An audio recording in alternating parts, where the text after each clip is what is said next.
فبأي آلاء ربكما تكذبان۔ جب اپنے دل صاف رکھیں گے تو دل پھر آئینے کی مانند ہوگا، پھر اس آئینے میں دیکھیں گے تو پھر خیر ہی نظر آئے گی۔ تو جب آئینہ ہی دھندلا کر لیا تو پھر کیا دکھائی دے گا؟ اس لیے اپنے دل کو ستھرا کریں، اپنے دل کو پاک کریں، پھر اپنے دل کے آئینے میں تمہیں ہر کوئی اچھا ہی دکھائی دے گا نا۔ کس کو پتھر مارے ناصر کون پرایا ہے، دل کے شیش محل میں ایک ایک چہرہ اپنا لگتا ہے۔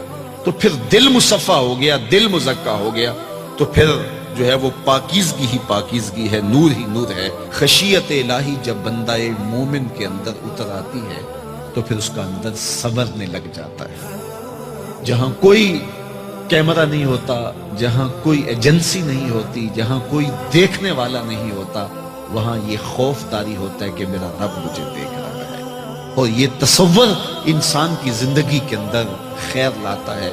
خشیت الہی باطن کو نکھارتی ہے، سجدوں میں لذت پیدا کرتی ہے، رکوع اور قیام میں سرور پیدا کرتی ہے، یہ نیتوں کے اندر خلوص اور للہیت پیدا کرتی ہے، یہ تمہارے اعمال کے اندر حسن پیدا کرے گی۔ اگر اللہ کی خشیت باطن میں نہیں ہے تو کھوکھلے عمل ہوں گے، ریا ان پر مسلط ہو جائے گی، دکھلاوا آ جائے گا، عجب آ جائے گا۔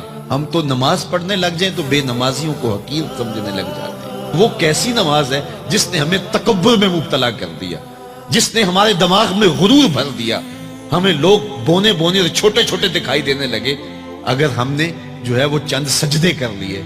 لیکن وہ لوگ جو خشیت الہی کے نور میں پرورش پاتے رہے، وہ